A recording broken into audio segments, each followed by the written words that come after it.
Hey, bonjour à vous les parents. Ici c'est Monsieur Alex pour un autre conseil aux parents. Aujourd'hui, j'ai une question pour vous. Qui est boss chez vous? Est-ce que c'est papa? Est-ce que c'est maman? Ou est-ce que c'est les enfants?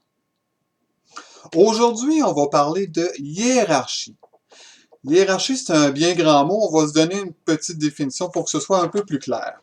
Donc, hiérarchie serait que l'on classe les personnes par leur nombre de responsabilités et leur capacité à gérer les autres personnes. On va se donner un exemple. Dans une école, il y a le directeur, les enseignants et les élèves. Le directeur gère l'école, il gère les enseignants, puis il gère les élèves. Les enseignants gèrent les élèves, puis les élèves se gèrent eux-mêmes. Bon. Dans une famille, c'est un peu la même chose en fait. C'est les parents qui gèrent la maison et les enfants. Puis les enfants, se gèrent eux-mêmes et ont à suivre les consignes des parents. Par contre, il y a certains enfants qui aiment être petits boss, qui veulent prendre la place des parents. Et là, la hiérarchie se trouve à être inversée.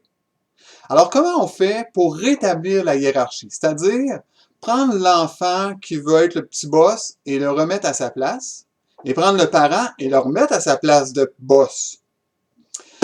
Dans les prochaines capsules, on va voir 4 apprentissages que les enfants doivent faire pour justement rétablir la fameuse hiérarchie. Donc, aujourd'hui, le premier apprentissage dont on parle, c'est que les enfants doivent apprendre à exprimer leurs besoins. Premier point à retenir, les parents, n'allez pas au-devant des besoins des enfants. Je vous donne un exemple. Je suis déjà allé dans une famille et la famille se préparait pour le repas et le papa prend une tranche de pain, beurre le pain, plie le pain et donne ça à son jeune de 7-8 ans qui n'avait rien demandé. Le pain est arrivé, pouf, comme ça, en avant de lui. Le papa fait pas ça pour mal faire. Souvent, comme parents, c'est des automatismes qu'on fait et on fait des choses pour nos enfants. Mais attendez donc qu'ils le demandent. N'allez pas au-devant. Attendez qu'ils vous demandent. OK? Deuxième point. N'achetez rien qu'il n'a pas demandé. Je sais que comme parents, des fois, on veut faire plaisir à nos enfants, puis on leur achète des choses qu'ils n'ont pas demandé. Mais s'ils ne l'ont pas demandé, achetez-le pas. Et si vous êtes comme moi, un peu économe, votre portefeuille va mieux se sentir. Troisième point, exigez des demandes claires et polies. OK? L'enfant qui arrive et vous dit « J'ai faim! » OK. Premièrement, c'est même pas une demande, c'est une affirmation. Vous pourriez lui dire que vous avez soif. Mais est-ce qu'on répond à ça? Non. On attend une demande claire et polie. Est-ce que je pourrais manger une collation, s'il vous plaît? Oui, mon grand, tu peux t'en prendre une. OK? Donc, on exige des demandes claires et polies. Dernier point. Refusez d'écouter l'enfant s'il pleurniche ou il prend un ton irrespectueux.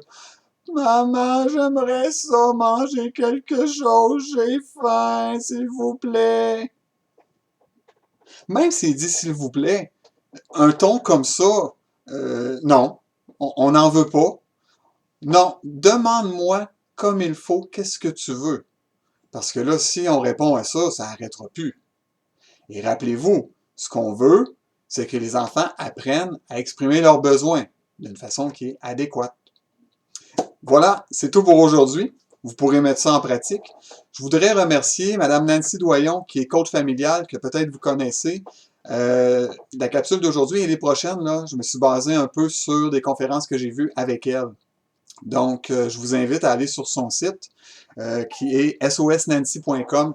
Un paquet de choses intéressantes à voir sur son site à elle. Donc, je vous laisse là-dessus. Si vous avez aimé, partagez la page de M. Alex. Et je vous dis à la prochaine et surtout, amusez-vous!